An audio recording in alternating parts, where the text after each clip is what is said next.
All right, here we go. Welcome into the Stone Shield Show. We are back. We are here on a Monday, March 9th. Appreciate everybody out there making us a part of your day. Really do appreciate it. Got a lot of choices out there. Thanks for spending some time with us here on a Monday morning. Lots of stuff to discuss. It is time to tamper. Legally, of course, in the NFL. That window is about to open up here in about an hour or so. We're already seeing some moves fly in, some teams re-signing some players that are about to become free agents that one thought were going to be potentially on the open market. Remember, that salary cap continues to increase here in the National Football League. I think you're going to see more teams be able to hold on to some of these free agents this go around. So we'll talk about that. And keep an eye out for the Cincinnati Bengals, obviously, hopefully making some moves here on a Monday. I would expect them to be active. How active are they going to be? Well, we'll find out together here in about an hour or so. But I would expect some signings for the Cincinnati Bengals. Just a reminder how this works. The tampering window opens today. About to open here in less than an hour officially, and that's when you get a lot of these reports come out about, hey, this player is going to go to this team, and that's going to be the process for 2026. There is still a world where they could get out of some of these deals, right, because free agency technically doesn't begin for a couple of days. We see this in the NFL still a little bit, but for the most part, when these deals are broke, when these transactions with these teams are announced, ultimately it ends up becoming true officially within a couple of days' time. But we'll have some live shows this afternoon if the Bengals are active. Again, this is just me and you here for the show today, so we'll do the best we can trying to update you on news that comes in. We'll roll through our typical show here on a Monday as well, and if the Bengals make a serious move, Craig Sandlin, Reed Mouse, potentially myself as well, we'll be back a couple hours after we sign off here on a Monday. So be on the lookout for that. If some news breaks, we'll have you covered here at Chatterbox Sports. Again, I would expect the Cincinnati Bengals to be active here in free agency. Unfortunately, Max Crosby is coming to the AFC North, and he's not going to be wearing stripes. He's going to Baltimore as they take a big swing. Credit to the Baltimore Ravens. They don't typically do stuff like this, but they said, you know what, past couple of years, not acceptable. Harbaugh out, and we're going to give up 2 first-round picks for Max Crosby. And I'm sure many of you out there saw Jamar Chase's reaction to Max Crosby going to the Baltimore Ravens, and I'd say ours was probably a little bit similar to Jamar Chase's. And it's one thing not to get him, but for him to come to the division, for him to go to Baltimore, now you're looking around going, oh, Joe Burrow, you got to face T.J. Watt twice a year. You got to face Myles Garrett twice a year, and you got to face Max Crosby twice a year. Not an ideal situation for the Cincinnati Bengals, which apparently, according to Albert Breer, NFL.com, Sports Illustrated rather, throws his hat in the ring and says, you know what? Cincinnati had some interest in Max Crosby. Is that true? Is it not? I'm not quite sure. Apparently, they were kind of a late addition into the mix as far as the Max Crosby sweepstakes go.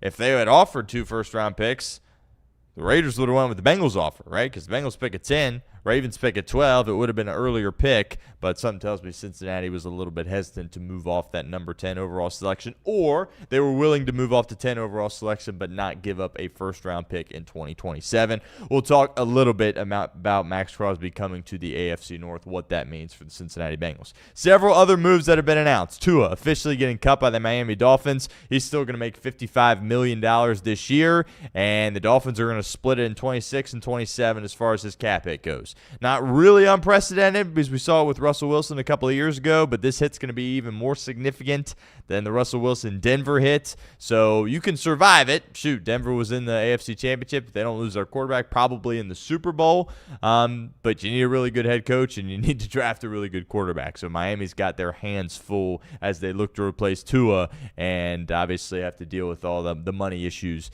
that come with that. We'll see. Tua's going to get another opportunity somewhere else. Where it's going to be, that remains to be seen. We'll talk a little bit about Tua. Cowboys have been active. They trade for Rashawn Gary from the Green Bay Packers.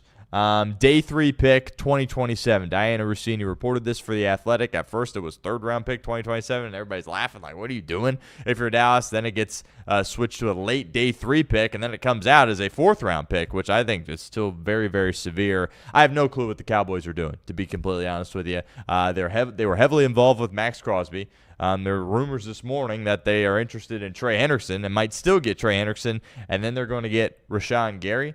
why didn't you just pay Micah Parsons if you're doing moves like this along your defensive line? I really, really don't understand it. We'll talk about that a little bit. And also some people up in arms here in the city of Cincinnati this morning as Minka Fitzpatrick, he is dealt to the Jets, and it was only a 7th-round pick. That's all that was necessary for him to go to New York. And a lot of people, obviously, knowing the need that Cincinnati has at safety, were hoping that maybe they could be interested in an acquisition like that. Obviously, there's a negative relationship between Minka Fitzpatrick and the Bengals for all those years in Pittsburgh. The iconic image of Jamar Chase greeting Minka Fitzpatrick, saying hello, hey, how are you, to him, as that certainly went viral after that football game. I'm not really too bent out of shape about it, but we'll talk about that a little bit as certainly the show progresses here this afternoon. College basketball, lots of crazy stuff happened. Miami Redhawks, they did it. 31-0. It was not easy. We said on Friday's show they were going to have to get it out of the dirt. It was going to be the most difficult game all season. A lot of people are like, what are you talking about? Is it OU? You beat the crud out of them back in January. It's not going to be the most difficult game all year.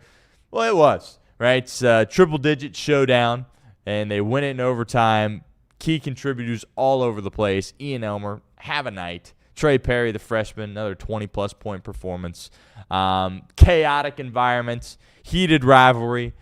After the game, things got a little bit out of hand. I'm not by any means condoning it, but, it's like Ohio State, Michigan, right? Miami, OU, they don't like each other.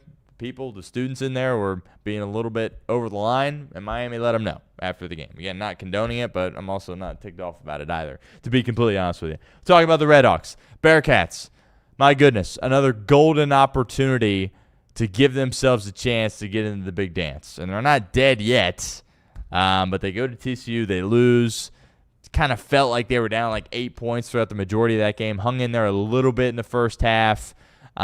Just got off to a horrible start, just turning the ball over, and TCU got off to a really bad start. But UC could have been up like 13, 14 4, something like that. They weren't able to take advantage in the early going, turned it over a million times, and didn't get good play from their two most important players, Baba Miller and Mustafa Cham. They lose by 10, and now they got to play in the first round of the Big 12 tournament, which that's not ideal. They got to play Utah tomorrow, which they beat Utah a couple of weeks ago. You feel decent about them doing that again.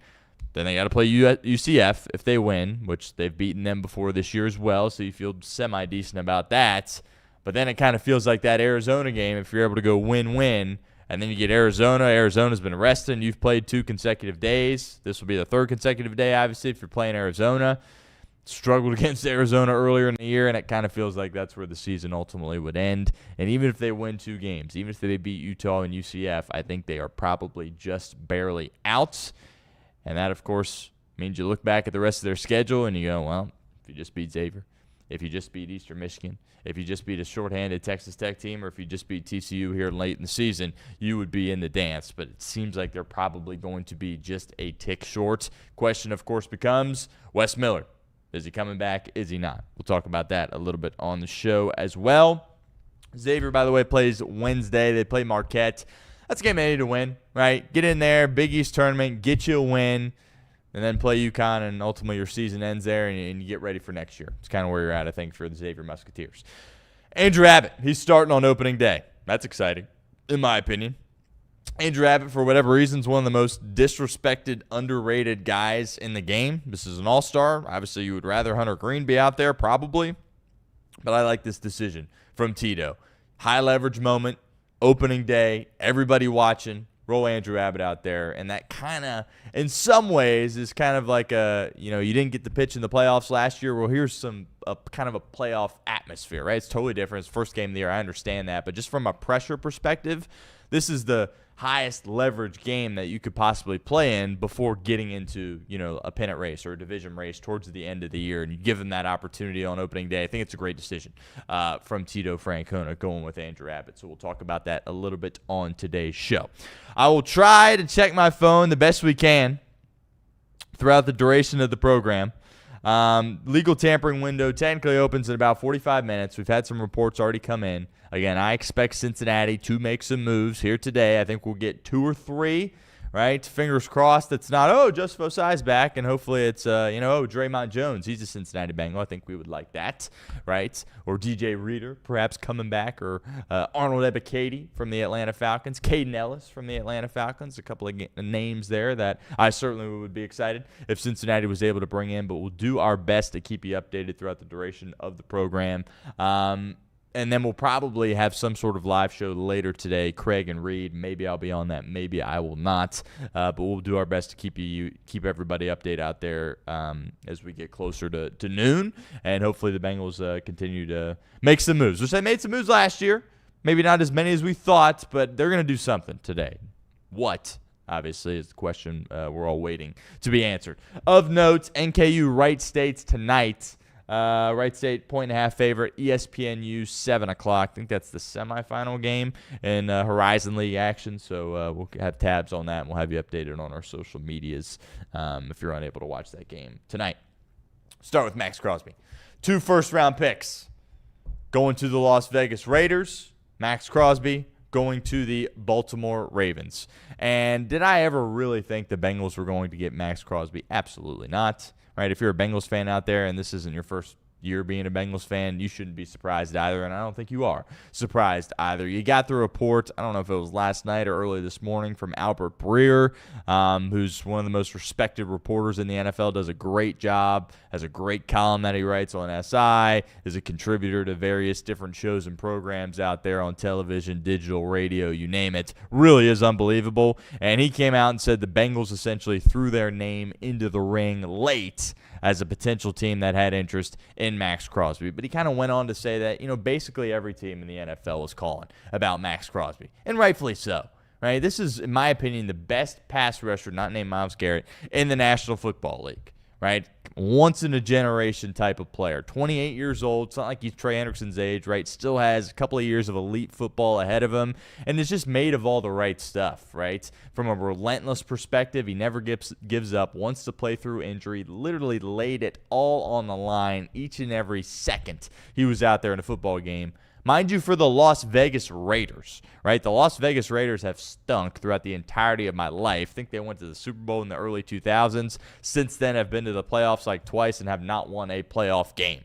Last time, of course, they were in the playoffs. They were here, Cincinnati, Ohio. Joe Burrow and the boys got it done en route to a Super Bowl that year in 2021. But a player like that just doesn't really belong on a team like the Las Vegas Raiders, right? And I think he got really frustrated with how things were handled at the end of the year. He had a knee injury, and being the competitor that he is, he was like, screw that. Like, I want to play through this. I want to go out there and play for my teammates, play for the city of Las Vegas. And the Raiders are like, no, you're not going to play through an injury. We're going to sit you down, and we're going to subtly tank here to try to get the number 1 overall pick, which if you're Max Crosby, you're an elite player. You don't have interest in tanking. You don't care about that number 1 pick. You want to go out there and try to win football games for your team and for your city, regardless of the implications it has as far as when you're able to pick in the NFL draft. So I think that created a little bit of friction there. And then at the Combine, Spytek came out and was like, yeah, we want him to be a Raider. We think he's going to be a Raider, but he also left the door open, right? And with a player like Max Crosby, you didn't want to come out at the Combine and just openly shop him, right? That would be kind of disrespectful, but they were always fielding calls behind closed doors. And I came on here and I said, he's getting 2 first-round picks, right? If he's leaving the Las Vegas Raiders, he is being traded for 2 first-round picks. A lot of people are like, hey, 2 first-round picks? Are you kidding me? Micah went for 2. He's several years older than Micah Parsons. He's had, a couple of injury issues. 2 first-round picks, that's crazy. Not crazy at all. Not crazy at all as the Baltimore Ravens opt to send 2 to Las Vegas. A couple of other teams were in the mix. Dallas, we'll talk about them in more detail here in a second. I got no clue what Jerry Jones and the Dallas Cowboys are doing. I really don't. And they bring in Christian Parker, the secondaries coach in Philadelphia. He's their new DC. I don't have an issue with that. I got respect for Shoddy and what he's doing from a coaching staff perspective. But when you made the move to trade Micah Parsons for picks, that to me was, we're stockpiling on these picks. We're going younger. We're going cheaper, and that is going to be how we build our roster with our superstars, Dak Prescott and CeeDee Lamb on the offensive side. But all of a sudden, they want to be in on Max Crosby, which, again, I think Max Crosby is a much better player than Micah Parsons. I think Micah Parsons, to some degree, is a bit of a one-trick pony, where he's like, he's a great closer. Yeah, he'll get to the quarterback, but is he setting the edge in the run game? Is there tackles for a loss that aren't sacks? I don't think so. Whereas Max Crosby, to me, is a much more complete player, albeit a couple of years older, certainly, than Micah Parsons. So they were interested in Max Crosby. They were willing to give up a first-round pick and a second-round pick for him, including the number 12 overall pick, Dallas's first-round pick here in this draft. Willing to give up that, but it's like, well, why did you not just sign Micah Parsons if you're the Dallas Cowboys, right? Because then you traded the 1-1 for Quinnen Williams at the deadline when your team really didn't have much of a chance anyway. And now you're interested in trading more picks for Max Crosby. At that point, just pay Micah Parsons. I don't understand that at all. Also, what did they do today? They addressed that same spot along the defensive line by trading for a guy in Rashawn Gary, who has had some good years in the NFL, but last year was out there and he was healthy and he was not good whatsoever. More on that in a second. So the Cowboys were in the mix for Max Crosby. Apparently the Jacksonville Jaguars were in the mix. I'm sure the Niners were in the mix to some degree. And there were reports from Albert Breer that the Bengals kind of sniffed around a little bit. How serious were the Bengals here in this situation? I don't think they were very serious at all, to be completely honest with you, right? I'm sure they called, as they should, doing their due diligence, but were they really going to move 2 first-round picks? I don't think they were going to do that. But, I appreciate Duke Tobin and the boys giving Johnny Spytek and the Raiders a ring, checking in, doing their due diligence a little bit. For what it's worth, I would have given up number 10 and your first-rounder next year in 2027, because hopefully in 2027 you're picking last, right? But you're definitely not going to be picking 10 next year, I can tell you that. So I would have been all right doing it. I think there's some really good defensive players that you hopefully can get at number 10 overall that can really help this defense. But Max Crosby ain't sitting there, right, at number 10 overall. Right? This is one of the best players in the National Football League, regardless of position, right? It is Myles Garrett and it is Max Crosby. And bad news for the Bengals, you're playing them 4 times minimum each and every year for the foreseeable future. Baltimore makes the swing. Got to give credit to Bisciotti for doing something like this. Again, this is kind of out of character. Like, if the Bengals did this, obviously that would have been way out of character, and we'd all be like, what in the world's happening, right? But this is kind of out of character for the Ravens as well. They don't like giving up first-round picks. They're very much kind of a draft, develop type of team, and then add veteran players, older veteran players in free agency, right? They don't like to take these huge swings where they're getting rid of all these picks. I mean, Duke Tobin does have a point. He said this at the Combine. If you make a big swing like this, there's a good chance you can miss, right? Look what just happened in Indianapolis at the deadline with Chris Ballard trading for Sauce Gardner. I think we all knew it was kind of a miss at the time, but it's like, okay, I respect you taking a swing, but a corner, and then he gets hurt immediately, and it's like, well, it just kind of blows up in your face. Now the Colts are sitting there like, well, our quarterback's hurts, the guy that we just gave up 2 firsts for is hurts, and the Jags and the Texans are really good, and we don't have enough picks right now. Colts are in a really difficult spot. There's a world if Max Crosby were to get hurt or something else bad happens, or if Lamar were to get hurt or something like that, or this could blow up in Baltimore's face, but you got to respect him for taking the swing. And if you're Joe Burrow and the Bengals and you're looking around at this division, man, I was texting with some buddies over the weekend, half joking, half not, where you're looking at that draft board and you're going, you interested in taking a tackle at number 10? I'm not ready to come out and say that's the right move, but it's time to start evaluating Francis Maui-Noa and Fano, the kid from Utah, a little bit more in detail than what you were. Because I think it was a foregone conclusion that you were going defense, but now all of a sudden, Max Crosby twice a year, Myles Garrett twice a year, TJ Watt twice a year. You don't know what you're doing at left tackle next year, assuming this is Orlando Brown Jr.'s last year. And if one of those guys, Mims or OBJ, get dinged up, who in the heck are you going to put out there against Max Crosby, TJ Watt, and Myles Garrett? And we all know the injury issues with Joe Burrow there as well. So I'm not ready to say, reverse course here, panic button, go draft an offensive tackle in the first round, number 10. I'm not ready to say that, but I think it now becomes a little bit more of a possibility because that's a problem. You got 3 game wreckers in your division that you got to face 6 times a year minimum, right? And if you go to the playoffs, good chance you're facing one of them again. Not an ideal situation to be in if you're the Cincinnati Bengals. So some frustration maybe that you didn't get Max Crosby, but I thought that was a pipe dream. The real issue is, oh, shoot, he's in Baltimore, right? A lot of pressure on the Ravens to execute. I mean, you look at the Ravens and you look at the Bills, they are in win-now mode. They went all in. That's what we're hoping Cincinnati does, make a move like that to show everybody we are serious here. We are all in. And that's what Baltimore did over the weekend with this move of Max Crosby. And, again, barring injury, I don't see how this blows up in their face, right? He's going to get home to the quarterback. He's going to have some tackles for a loss that aren't sacks. He's going to set the edge in the run game. He's going to create some turnovers. He's going to bring a leadership element to that defense. And you just look at kind of the Ravens, right? Maybe not this past year, but just the identity of their team over the course of the past 10, 20 years. He just feels like a Baltimore Raven, right? They've got their type of player that they like to go after, right? Just violent guys, tough guys, good leaders, all football guys, like kind of like a Derrick Henry. You're seeing it now with Kyle Hamilton. Of course, you saw it for years with Ed Reed and Ray Lewis, but it just kind of feels like he is a Baltimore Raven, and that's going to create a lot of issues for the Cincinnati Bengals and a lot of pressure on Lamar Jackson. Because their owner is saying, you know what, the past few years it's been good, but it clearly isn't good enough, right? They have a bad year, miss the playoffs, fire the coach, and get rid of 2 picks, 2 first-round picks. They're all in with Lamar Jackson. They're all in and trying to win right now. And they're doing it with a rookie head coach, by the way, and Jesse Minter.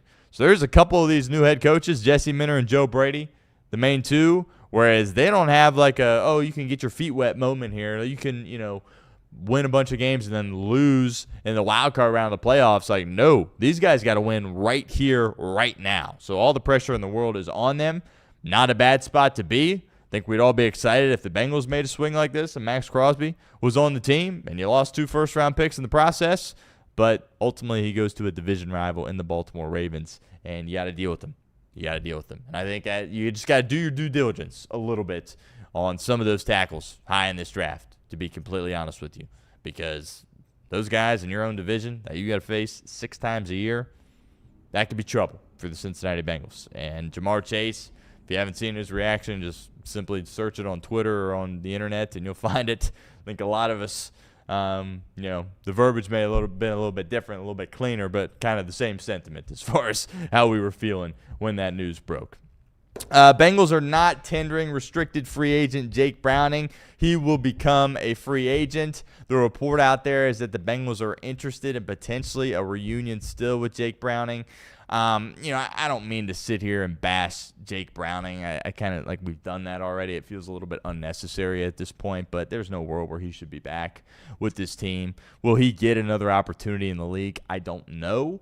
As far as like a practice squad guy or a third quarterback guy, yes. But is there any team out there that's like, all right, yeah, we'll bring him in as the backup?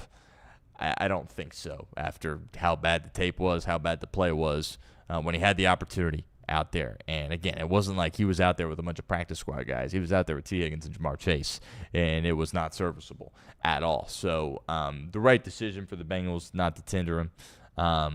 And I got no interest in bringing him back. Even if it's, bring him back as third quarterback. I think, it's been 5 years, I think, with Jake Browning. Some good moments. Was a solid backup for a while. Obviously, it didn't work out at all this past year, but I've got no interest in a reunion there, to be completely honest with you. News of the morning-ish, sort of, not really. Hold on here as we got some breaking news coming into the show. Chiefs future Hall of Famer Travis Kelce is expected to return to Kansas City for his 14th season. Kelce's play was at its usual level, landing him in the Pro Bowl. He's loyal to Kansas City and will stay. That shouldn't be surprising to anybody out there. Look, when he decided, or if he decided that he was going to come back and play, there was no way that it was going to be with a different team. I understand that it's a business. I understand how the NFL operates, right? But some guys are, with anything in life, there's always a few situations where it's like, well, we'll make an exception, right, is the point I'm essentially trying to make here. And Travis Kelce, was he as good as he was? I mean, he's old, right? Was he good as he was in some of those Super Bowl years? No, but he can still play. He still brings value. And the last thing you want to do if you're the Chiefs, you already ticked off Patrick Mahomes with the McDuffie trade, which, I mean, you saw the contract he got from Los Angeles. Don't think it's a bad decision necessarily. For the Chiefs to move off him, and the Rams are giving him a lot of money, but Mahomes would have been in shambles if they would have just let Travis Kelce sign somewhere else. So it seems like he is going to be back in Kansas City. Shouldn't surprise anybody. The Chiefs have a lot of work to do, though. I think some people are kind of writing them off as if, like, the dynasty's done. They're just going to be whatever going forward. Well, if 15 comes back and is healthy, they're going to be a problem. However, they got a lot of work to do to that roster because they're old in some areas, they're expensive in some areas, and it's a huge draft for Brett Veach. And we say this with the Bengals, like, well, hopefully they're never picking this high ever again. I think it's probably a safe bet that Kansas City's not going to be picking this high many more years in the Patrick Mahomes era, right? It's probably just not going to happen. But looks like Travis Kelce is going to be back with the Kansas City Chiefs. Does that strike fear in you if you're the Cincinnati Bengals? No, but I would have been like to see him with like the New York Giants was the team that was floated around. He definitely wouldn't have gone to like a small market team. Like if he would have left, it would have been for some huge brand like the Cowboys or the Niners or the Giants or a team like that. And he's not leaving. He'll be back with the Kansas City Chiefs and really shouldn't surprise anybody there with that. Tua Tagovailoa. He has been released or is going to be released by the Miami Dolphins. And they were playing a little bit coy at the Combine, talking about John Eric Sullivan, the GM, the new GM coming in for Green Bay, and Jeff Hafley there as well. But this kind of felt like a foregone conclusion. Just a massive mistake by Chris Greer, their GM. I don't know. We've said this several times on the show. I don't know why these teams do this at the quarterback position, right? Whereas they take this guy, sometimes he's a high pick, sometimes he's not. In Tua's case, a high pick, and goes out there, plays through his rookie contract, has good moments, but the red flags are all over the place. And this is coming from a guy that was a big Tua guy coming out of Alabama. I really was. And they just sit there and say, oh, we're going to give you all the money, right? He is going to make $54 million from Miami Dolphins this year, and he's not going to be playing football for them, right? That is just a steal. And if you're Tua, obviously, maybe you're a little bit embarrassed, frustrated, you wanted to be a Miami Dolphin, whatever, you're laughing all the way to the bank, right? Because they got rid of you, but guess what? They got to pay you $54 million. So I don't get that. Did Tua have a good year before he got that contract? Yes, I think they went 11-6. He was in MVP running there for a while. Was a Pro Bowler that year. He was playing at a really good level, right? But he also had Tyreek Hill and Jalen Waddle and a guru calling his plays and Mike McDaniel. And again, the red flags were there. All the concussions, the injury history, the inability to play in the cold, the lack of arm strength, the lack of mobility, right? Not to say that he can't be a starter in this league, but to get paid $50+ million? Like, why? Just because he was a top pick? Just because his agent's putting a little pressure on you? Right? If he was in a spot where it's like, I'm going to sit out and not play, fine, see ya. Right? We'll move on. He didn't deserve that kind of contract, and now they're going to pay the price for it. Luckily for Miami, there's kind of a formula here that works. The Denver Broncos just did this with Russell Wilson. It's a very similar situation.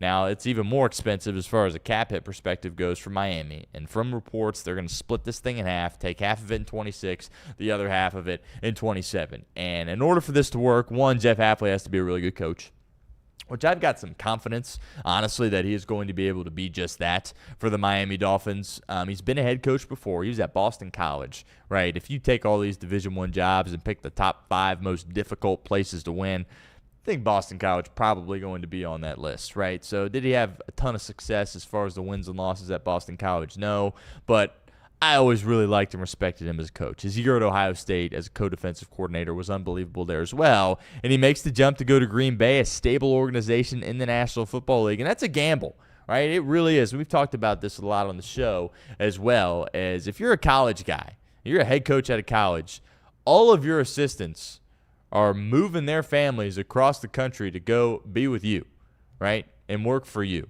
And when you make the decision there to leave and go to the Packers, you're leaving them all out to dry, right? Because his whole staff ain't going to Green Bay to coach for LaFleur, right? So it was a decision that he had to make. He did it, evaluating the climate in college football, NIL, understanding that even if I can put together a good roster here at BC, let's say we win 9 or 10 games, go to a bowl game, a cool bowl game, win there, all my guys are leaving. You can't retain this roster, right? This day and age of NIL. If they go have success at BC, the SEC and the Big Ten are coming calling, even the Big 12, saying, yeah, we'll pay you 7 figures to come start on our team, and you're losing your entire roster. So at a place like that, NIL, there's a lot of work that needs to be done to NIL in college football. Nick Saban hopefully is going to be a guy that can help fix that. But I mean, that's got to be like the worst job to have, is if you're not at a school that really can win the national title, like Miami, like what Chuck Martin's having to deal with. Credit to him, he just keeps showing up to work and keeps grinding. But he's got like a new team each and every year because if he has a team that has success, they're all getting poached, right? So Hafley saw it. He goes to the NFL in Green Bay and really resurrects their defense. They had a good roster, but they struggled a little bit defensively. Proves that he's a wizard on that side of the ball and gets an opportunity in Miami. And I really have a lot of confidence and belief that he's going to do a good job, but he's got to figure out quarterback and he's got to figure out how they're going to run their offense. Right? It's one thing to be the defensive mastermind and have a really good defense, but we all know in this league, if you don't have a quarterback, you are in deep trouble. So it'll be interesting to see the route in which Miami takes, whether that be taking a guy in the draft, which, like, what, you taking Ty Simpson? Is there anybody else that you think could be a starter? Right? You're bringing in a guy like Geno Smith. To me, that would be a huge mistake. You lose Tua, that's one thing, but you bring in Geno, that's not an upgrade. If you do that, you give Quinn Ewers a shot. I don't know. It didn't look great. The few opportunities that he got, 7th-round pick, obviously, for a reason. So they got to figure out what they're going to do at that quarterback spot. And in order for them to be able to withstand this type of hit, they got to get a young, cheap quarterback that can play. And Hafley's got to be the real deal, and their play caller has to be the real deal there as well. So we will see where Tua will land. I think how it works is he'll just sign like a vet min somewhere else and get all his money from Miami, right, because they weren't able to find a trade partner. He's going to be released, and it'll be interesting to see where he signs. The Jets in division is a place that maybe could make some sense. The Falcons probably looking for a quarterback. Maybe the Vikings. If you're Tua, you're trying to do everything in your power to get to Minnesota and stay away from a place like New York and Arizona. We'll see, but pretty significant news on that front. Tua Tagovailoa officially going to be released, and just don't make that mistake if you're an NFL GM. Now, the Bengals don't have to worry about that because their guy actually is that guy, right? You want to pay Joe Burrow $70 million a year? Sure, do it. Even with the injury issues that he has, fine, do it. When he's out there, he's the best there is. Do it. If you're the Chiefs, you want to pay Mahomes that? Fine, do it. Bills, Josh Allen, you want to do that? Fine, do it. But even a team like the Cowboys, who I was just making fun of earlier, Dak Prescott, solid quarterback. Can he win a Super Bowl? No, he can't win a Super Bowl. Quit lying to yourself. Can he win a playoff game or two? Maybe. How much is he making? $60 million, $5 million more annually than the second highest guy. That's absolutely ridiculous. He's not a bum. He's a really good player. He's a top 15 quarterback in the National Football League, coming off of probably his best year. They were really good on offense there. Year one of Shoddy being a head coach, CDGP. George Pickens out there, but $60 million man, highest paid quarterback in the National Football League. Get out of here. Absolutely get out of here with that. And let's just stay on the Cowboys while we're at it. Rashawn Gary, talked about this a little bit at the beginning of the show. I think it's a nice, savvy move from Green Bay. They paid Gary a couple of years ago, and this 2025 season was really, really bad. And there were some people, some discourse online, what have you, frustrated that Cincinnati wouldn't make a move for Rashawn Gary. I'm not touching Rashawn Gary with a 10-foot pole, to be honest with you, right? Former first-rounder out of Michigan, right? Had a solid start to his career. Did have the relationship with Jerry Montgomery, defensive line coach for the Cincinnati Bengals. But the play last year was not good at all. And he's going to bring a significant cap hit coming in, and you don't know if this guy can still play. And it's a gamble for the Dallas Cowboys. Now, you have some guys up front if you're Dallas that you compare him with. So it's not like Cincinnati making that move where it's like, yeah, we'll bring in Rashawn Gary, and we have no clue who's going to be next to you, and we don't know if any of those guys are any good. Dallas, a little bit different. You got Quinnen Williams there. We'll see what happens with Osa. Obviously, his former teammate, Kenny Clark. We'll see if he's still in place or not. But they've got some pieces there along their defensive line that are stable, and I guess they could roll the dice in a situation like this. But there was some Rossini originally said third-round pick. It's like, third-round pick in 2027, and you got to deal with the cap hit and go from there. Then it was like, it's a day 3 pick. Now officially, I guess it's a 4th-round pick. So I don't understand really what Dallas is doing. And look, they're not going to win the division, whether it be Philly or New York or even the Commanders. And they're just going to kind of stick where they're at. I don't see them getting much better, but at the same time, they're not going to bottom out. Like, they'll get, 8, 9, 10 wins, but as far as winning multiple playoff games, getting to a Super Bowl, that's not going to be happening in Dallas. Reports they're interested in Trey Hendrickson. That will be interesting to see where that domino lands and if that happens today or not. And more breaking news here coming in. The Falcons are making a strong push to sign Tua Tagovailoa. Okay, so we just mentioned that. just a couple of minutes ago. I think that makes a lot of sense.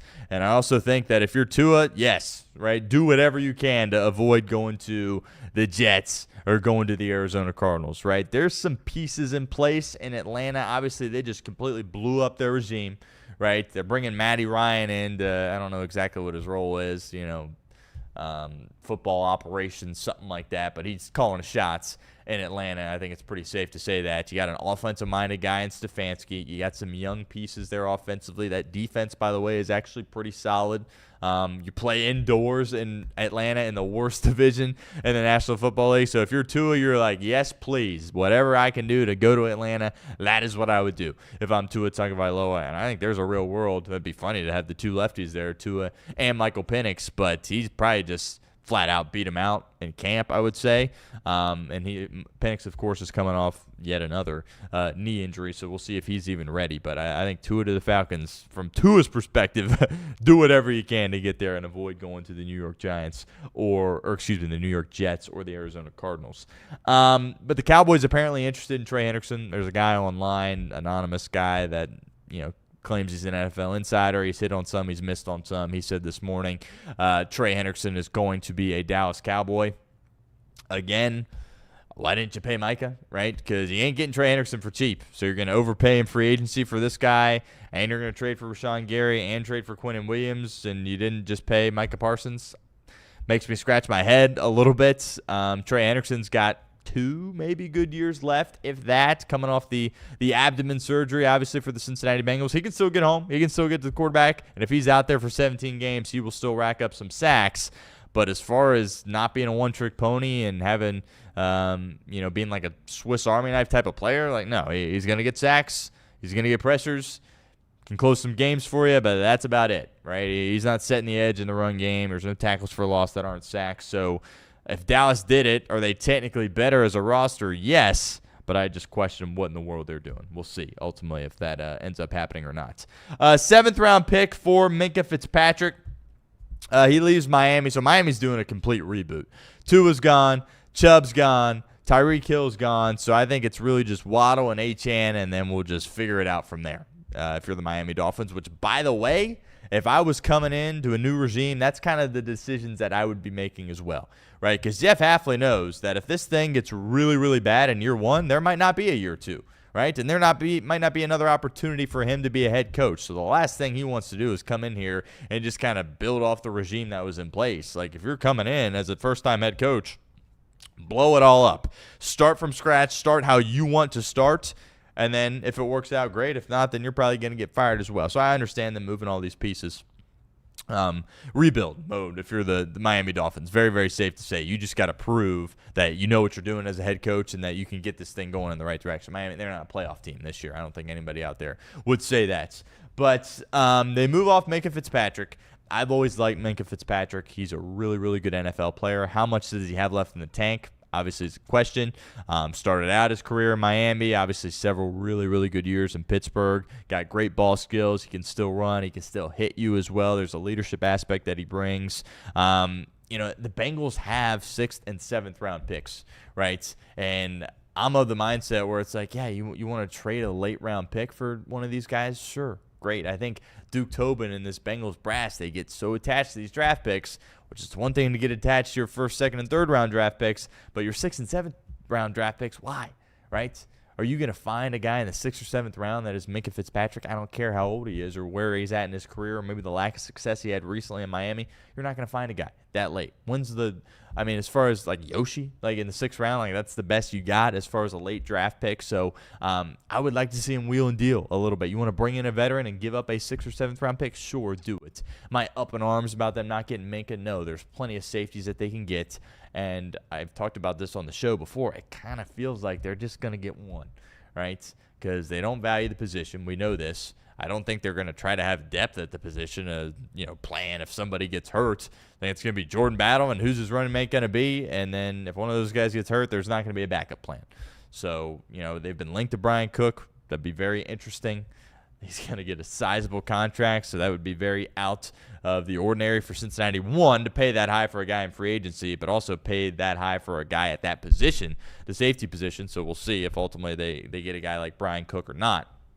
But hard to imagine they're going to allocate multiple resources towards that safety position. So I don't think it's the end of the world that they didn't trade for Minka Fitzpatrick. But, yeah, to give up a day 3 pick that means nothing that you're not going to hit on anyway, yeah, I would have had interest in it. But, if you're the rest of the league, I'm sure you're looking at this going, dang, he's a Jet. And if you're Minka Fitzpatrick, you're probably looking at this going, you got to be kidding me, right? Of all the teams, and I went for a 6th-round pick or 7th-round pick, whatever the heck it was, and I'm going to the New York Jets. Like, he's got to be frustrated that some good team didn't just throw a day 3 pick into the mix there. But Bengals don't get Minka Fitzpatrick. We'll see if they address that safety position today or not.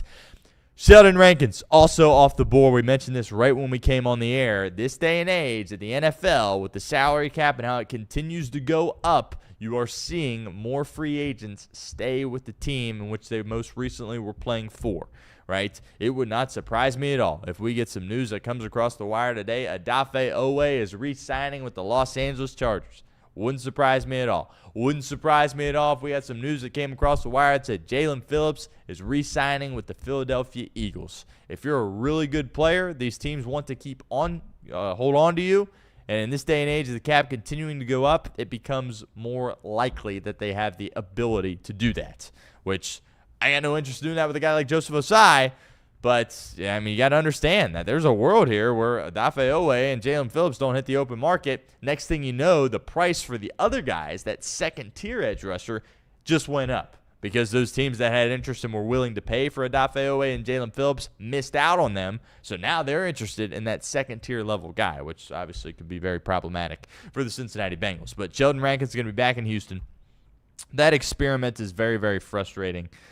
Just to recap a little bit, the Bengals essentially made the decision that, yeah, we want Sheldon Rankins and not DJ Reader, which in the moment I'm like, why, right? I know he had the quad injury, I guess, that they were worried about, talking about DJ Reader. They let him go to Detroit for a cheaper price than when they got Rankins, and then the Rankins thing completely blew up in their face. He played a handful of games and didn't really do anything when he was out there. And then he missed basically the whole year with an illness, and that made a lot of people in this fan base hate him, just to be completely blunt here. And then it came out when he was at camp for Houston how severe his illness was, and he lost all this weight.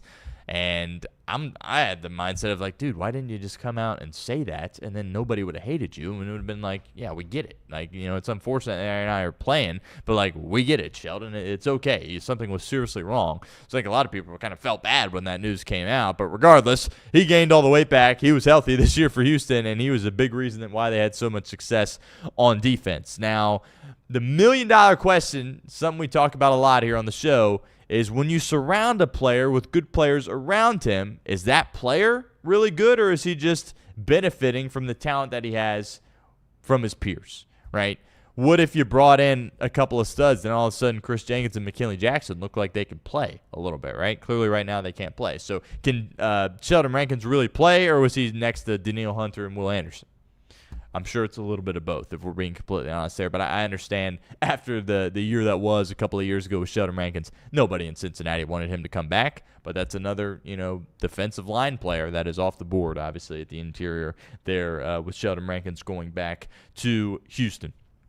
Let's check the phone here for any breaking news. Just Kelce is all I'm getting right now. Travis Kelce, expected to return to Kansas City for his 14th season.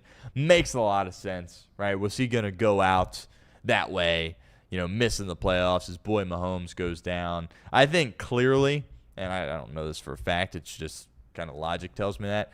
If you're marrying Taylor Swift, who's we could call her the most famous person in the world, top 5, top 10 most famous people in the world, I think Travis Kelce wants to stay in the spotlight a little bit as a football player for as long as he can, because he's always going to be in the spotlight, whether he goes on TV, keeps doing his podcast, or is just simply Taylor Swift's husband.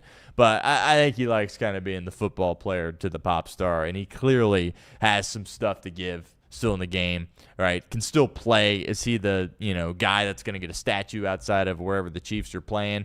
He's not at that level anymore, but clearly the rapport with Mahomes, with Andy Reid, the competitor that he is, I'm not surprised. I think a lot of people are like, yeah, he's done. No. Like, are you kidding me? To play in the National Football League, to have the spotlight that he does, to play with Mahomes, another pursuit of a championship. And I think it was probably sobering to miss the playoffs, and all of a sudden he's looking around like, what in the world's going on? All that they had known was literally going to the Super Bowl every year. So I'm not surprised at all, to be honest with you, that Travis Kelce's coming back. We'll continue to refresh some things here over the course of the next 10 minutes or so. But let's take a little college basketball detour here for a second. Local hoops, Miami, Bearcats, Xavier, all, of course, playing in the conference tournament.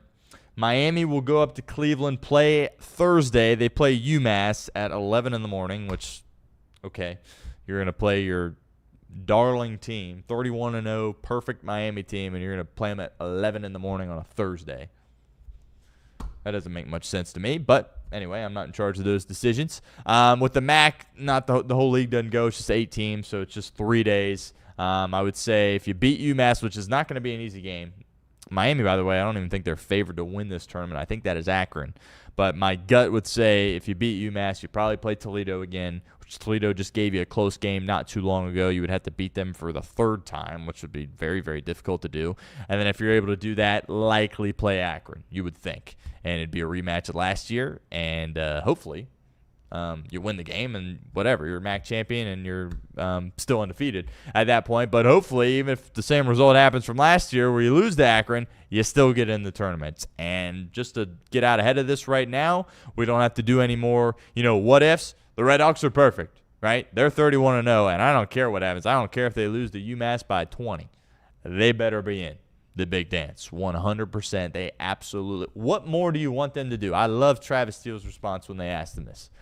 When one of the reporters asked him, like, what would your pitch be kind of to the committee to get in? And he looks at him and he goes, dude, we're 31-0. Now, are you kidding me? You want to sit here and talk about strength of schedule, who we play, the margin of victory, yada, yada, yada. We are 31-0.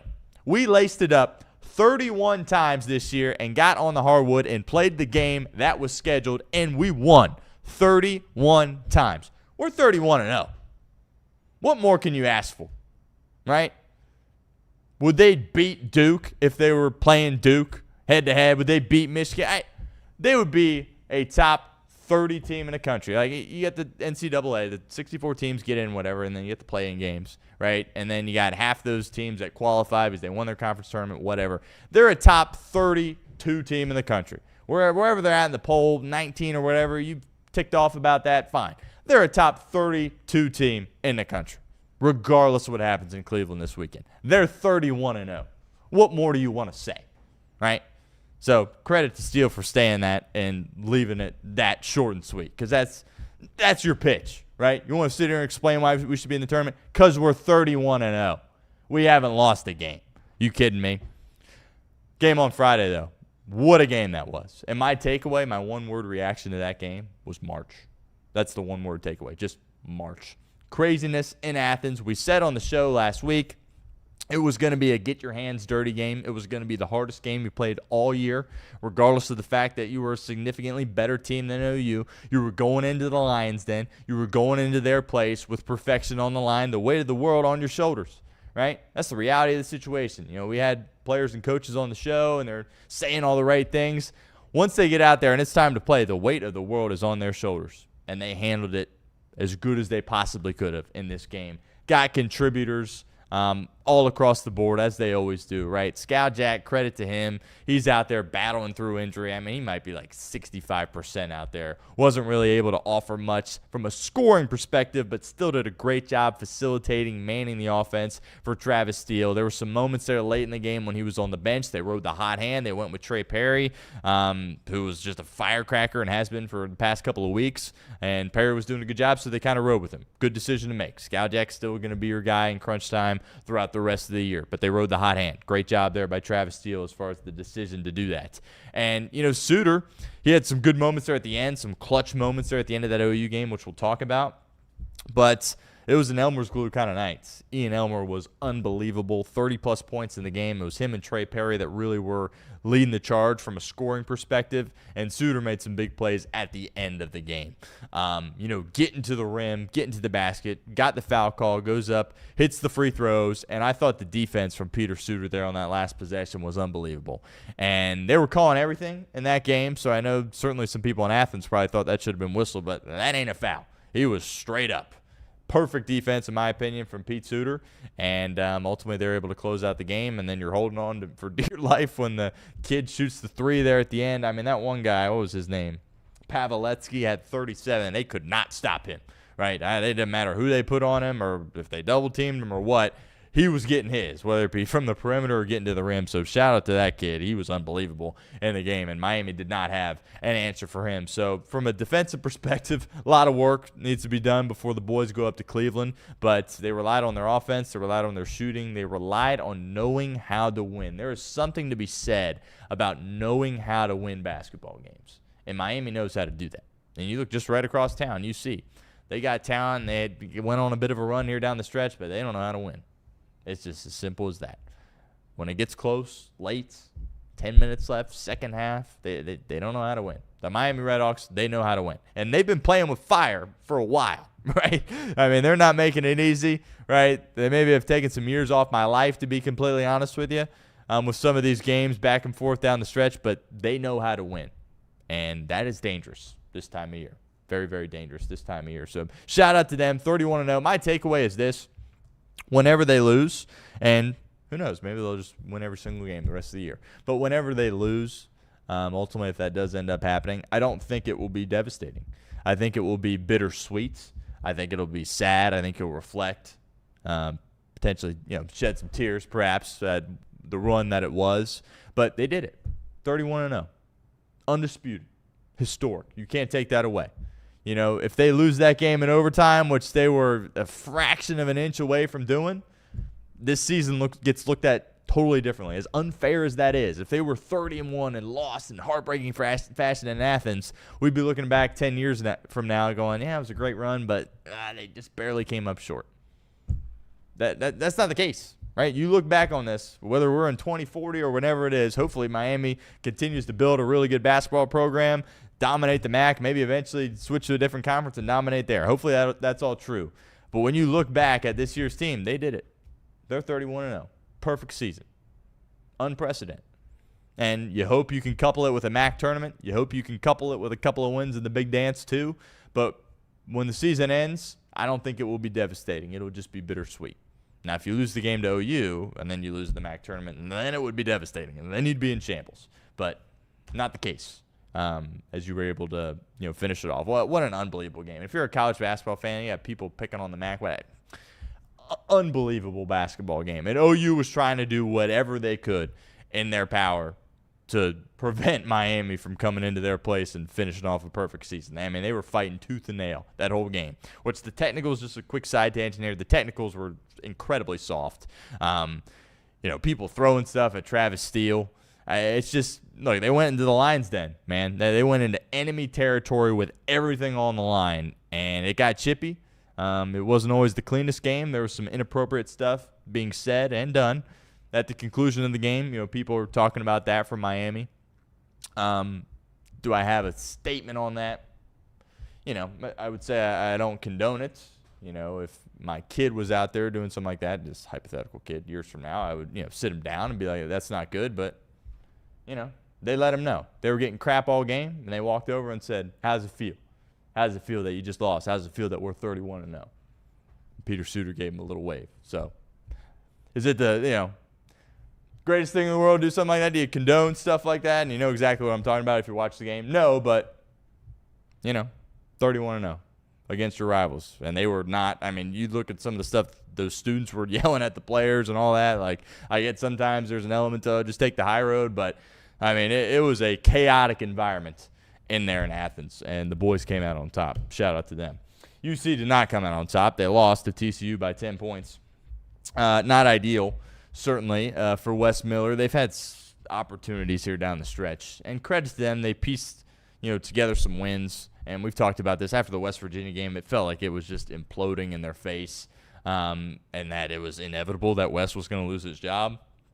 He somehow kept the boys together. They go to Fog Allen. They pick up a huge win, beat BYU at home, take care of some teams that they should have taken care of.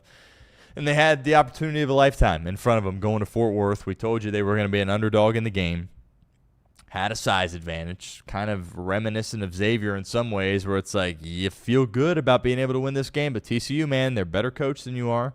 With Jamie Nixon's been at it for a long time, does a nice job, and they got a team that's a relentless team, and you got to give them credit for that, and they were the much cleaner team in this game. Wes said it perfectly after the game. Sometimes your takeaway is, about a million different things went wrong, and it'd be impossible for me to sit here and explain it to you in a press conference situation. Or when you turn the ball over 20 times, there you go. And maybe it was 19. I don't remember the exact number. But if you turn it over about 20 times in a college basketball game on the road, you're cooked. I don't care who you're playing. And when you couple that with the fact that your two best players combined for 12 points, that's a serious problem. Mustafa Cham had gone on a run the past few games. He was playing at his best he had all year. And it wasn't a coincidence that the team also was playing their best. I think he went back to some old habits, some old tendencies. I think there were some soft elements to his game against TCU. And Baba Miller, same type of thing. Yeah, he was a force on the glass. I think he reeled in 14 rebounds, but you got to score the basketball. You got to facilitate it a little bit. You got to be more of a well-rounded player. You have to be better as the best player on this team in that type of a moment. And I think he had 4 points and was really a no-show in the game. Day-Day, credit to him, he kind of kept him in the game. Right, as Day-Day seemingly always does. So shout out to him for that. But just the turnovers were absurd, and ultimately it was too much. They had an opportunity there. The first 5 minutes, UC should have been up 12 points, right, within 5 minutes in. But they were turning the ball over left and right, and it was tied. And then TCU eventually had that 8-point lead and kind of just felt like they sat on it, right, where UC never really was able to make a run. Didn't get blown out, but it just kind of felt like it was an 8-point margin for a big chunk of that game, and ultimately there was nothing UC could do. They turned it over too many times. Their stars didn't play well enough. When you go on the road against a solid team, you're going to run into some issues. And TCU's, they're not bums. They're making the tournament. They're a solid team. They're well coached. But just that opportunity, right, to think that you even had that opportunity after some of the turmoil this year, golden opportunity. Then you get the bye in this tournament. Then you're thinking, shoot, you win one game, you might be in. You win two, you're definitely in. Now you're in a situation, if you're the Cats, where you got to obviously beat Utah, which you beat Utah by a couple of points a few weeks back. Then you got to play UCF, who you beat them once this year as well. So you feel solid about them going win-win. But I don't think they're at a spot where they can go win-win-loss right now. Can they go play Arizona and lose that game and still get in?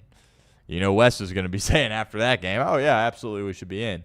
But I just don't know, right? I really don't know. And I think that's probably different if you have one more win. If you had beaten TCU, if you had beaten Tech, if you had beaten Xavier, if you had beaten Eastern Michigan, my goodness, just one of those games, one of the West Virginia games, right? You're probably safe here. But now I think you need 3 wins in 3 days, and that last one coming against Arizona. And we all know what happened the last time those teams faced off. So it just kind of feels like they're going to be a touch an inch short. They might lose to Utah or UCF. It's not a foregone conclusion that they're going to win one of those games. We'll see. But missed opportunities for UC. And then we'll play the waiting game and see if Wes is back or not. And my gut has not changed. My gut says he'll be back. Is that the right decision? I've made my thoughts pretty clear there on that. But he deserves a lot of credit for keeping this thing together. When I think a lot of people would have lost the locker room, lost everything, and this thing would have spiraled out of control. But he somehow was able to hold on. Credit to the players. They kept fighting. But another disappointing effort on the biggest game, the biggest stage, national TV, on the road, everything on the line, and you turn it over 20 times and just look like you don't belong on the floor, to be honest with you. Xavier plays Marquette Wednesday.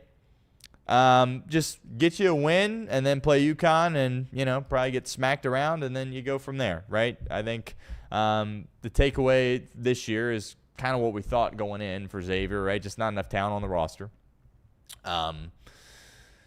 lost. Yeah, they could have had a lot more wins because they lost so many one-possession games, so many tight games. But, if Patino sticks around, they're going to get this thing back on tracks no time at all. And it's going to be a completely different roster next year. It's going to be like actually his roster. They're going to spend some money on it. But, yeah, pick up a win against Marquette I think would go a long way just to, go to the Big East tournament, play in that environment, get a win, and then get another crack at UConn. We'll see what happens. Maybe we're able to compete a little bit more than the 2 times you played this year, but kind of what we expected, I think, in a lot of ways for Xavier this year. Had an opportunity to really exceed those expectations, but just weren't good enough down the stretch in some of those close games, those go-either-way games. We'll see if that changes next year or not. All right, let me check here. Oh! Alec Pierce is going to be re-signing with the Indianapolis Colts. 4 years, $114 million. My goodness. So Chris Ballard, he goes out there and he tries to hold on to one of his players. Ballard's in a tough spot here. Like, you put the transition tag on Daniel Jones. You traded the 2 first-rounders for Sauce Gardner. Alec Pierce is a heck of a player, but that is a steep price tag. And that just goes to show you, man, like, these free agents, they're going to make a ton of money. And if Cincinnati's going to get one of these guys, obviously they're not interested in receiver, but regardless of position, some of these deals are crazy. Alec Pierce is a really good player. 4 years, $114 million. That feels excessive. But if you're the Colts and you're in a situation where you don't have draft picks, right, at that receiver spot, and you're like, well, we know we have something good here. We got to do whatever it takes to keep him. And he'll stay in Indianapolis. But, wow, that is a huge, huge number as the window officially is open here at this point as we're a little bit past 12 o'clock. Real quickly, Andrew Abbott. We'll just kind of go for a few more minutes here. Andrew Abbott's going to be the opening day starter for the Cincinnati Reds. Hunter Green, no official announcement yet, but I would imagine he's going to start the year on the IL. And I would imagine that the 2 guys that we've been going back and forth about as far as being that 5th starter for the Reds, Rhett Lauder and Trace Burns, they're both going to be in the rotation, which depth is a great thing to have. And the Reds have it at starting pitching. And a bit unfortunate, obviously, that you're going to be without your ace to start the year. But, they're good enough to, keep this thing going on the right tracks. And I don't think it shouldn't really cost them if you're only going to lose Hunter for a little bit here. But we'll continue to keep you updated there on that front. But seems like Lauder and Burns at this point are both going to be in your rotation. And the question is, why Andrew Abbott? I think some people would say, well, maybe it should have been Lodolo. I got multiple reasons, I would say, that Tito went with Andrew Abbott. I think, one, this is just the type of guy that he is, right? I don't think there's a moment that is too big for Andrew Abbott, and I also think it's kind of a good bone to throw him after not getting any postseason reps last year. I think opening day is the closest thing to a postseason rep that is certainly early in the year. You could argue the last couple of weeks of the year when you're making a charge for the playoffs or the division, like that feels like a playoff start. That's totally fine.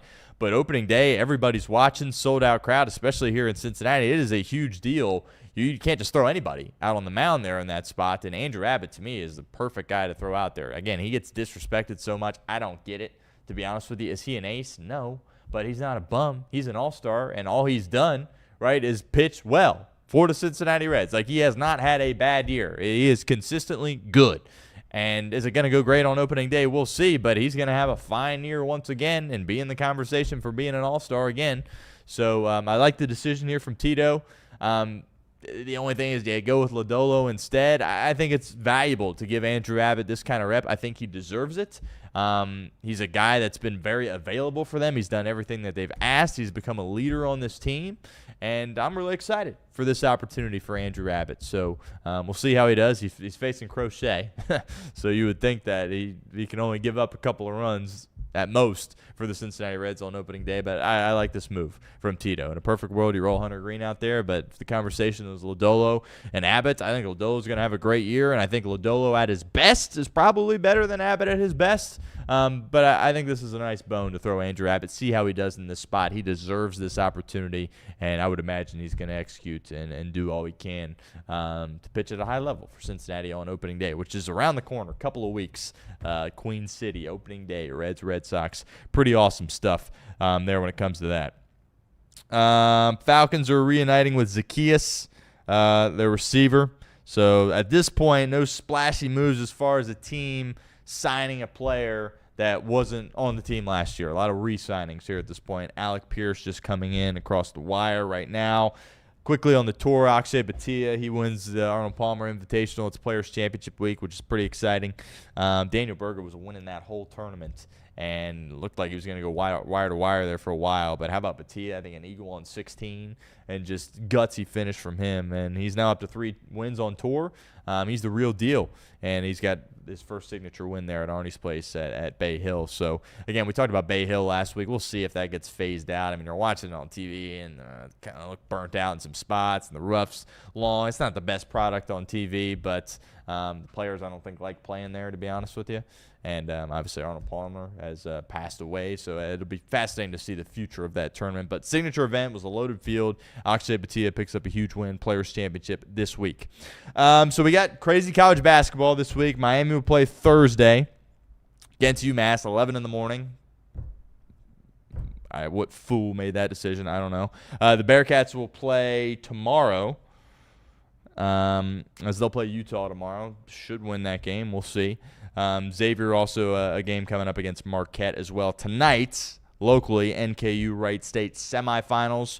Wright State a 1.5 favorite. ESPNU 7 o'clock. We'll have you covered there on our socials for that. But now it's kind of wait and see time for the Cincinnati Bengals. We'll do one last check here. Oh, no. Bad breaking news here to end the show. This is not good at all. The Patriots are signing Draymond Jones. 3 years, $39 million. Oh, my goodness. That's not good. So we did our prediction video Friday. And I said Draymond Jones felt like a Cincinnati Bengal. And they can't give him 3 years, $39 million. Oh, no. I got a serious problem with that. So, not a great start for the Cincinnati Bengals here. That was kind of my top realistic guy. You could throw names like Adafe Owe, Jalen Phillips, those guys. But as far as realistic guys, I wanted Draymond Jones, and I don't see why you can't give him 3 years, $39 million. Eric Stokes, 3 years, $30 million, the Raiders. So this is the most noteworthy thing we've seen all day. The Patriots are signing Draymond Jones, 3 years, $39 million. And that's not great at all for the Cincinnati Bengals. We were talking about how the offseason was kind of going perfectly. Well, things have kind of steered in the wrong direction here over the course of the past few days. Max Crosby goes to Baltimore, and then one of your top guys, or my top guy, Draymond Jones, is signing with the New England Patriots. So I don't know. They got to retool. They've got some free agents leaving. They got some decisions to make there, but that feels like a great move for New England at 3 years, $39 million. I mean, come on. Well, I don't know if the Bengals made an offer or not, but obviously that is not a great situation to be in. So we'll have a show later live if the Bengals do something. If not, maybe Craig and Reed will just recap it later this afternoon. But be on the lookout for that. We'll see if Reed's going to come in or not. But news of the day to this point, Draymond Jones is signing with the Patriots, not the Bengals. Tua's getting cut. Rashawn Gary's going to the Cowboys in a trade. Minka Fitzpatrick's going to the Jets in a trade. So lots of news circling here on a Monday as the legal tampering window is open. But I don't know why I'm stunned. Right, but I was pretty convicted that he was going to be a Cincinnati Bengal, but clearly that did not end up happening. But be on the lookout for more coverage. Appreciate everybody that hung out today. Great viewership here on a Monday. We do this every single day. So obviously I know a lot of you guys were interested because it's the legal tampering period and want to talk a little bit about the Cincinnati Bengals. But we're here every single day, 11 to noon. If you miss the show, it's fine. It goes out in podcast form, wherever you get your podcasts. And yeah, all year long. A lot of Cincinnati Reds stuff coming up, but we got you covered on the Cincinnati Bengals there, of course, as well. So every single day, 11 to noon, we'd love to have you. Continue to come back, and, of course, check out the podcast if you haven't done so already, The Stone Shield Show, wherever you get the podcast. Follow me on Twitter, @StoneShields_. Follow the show at The Stone Shields. Follow Chatterbox at Seabox Sports if you're not doing that already. What the heck are you doing? We got you covered there on all fronts. college basketball tonight. We'll get you covered on clips. Got guys covering that game. So NKU and Wright State. You'll see some stuff from that tonight. And, of course, Xavier's game, UC's game, Miami's game as well. They're on our Twitter page, so give us a follow. And appreciate all the support. We will be back tomorrow. Maybe you'll hear from me later this afternoon. I'm not sure, but you probably will hear from Reed Mouse and or Craig Sandlin at some point as well. Appreciate everyone as always. Till tomorrow, take care, everybody.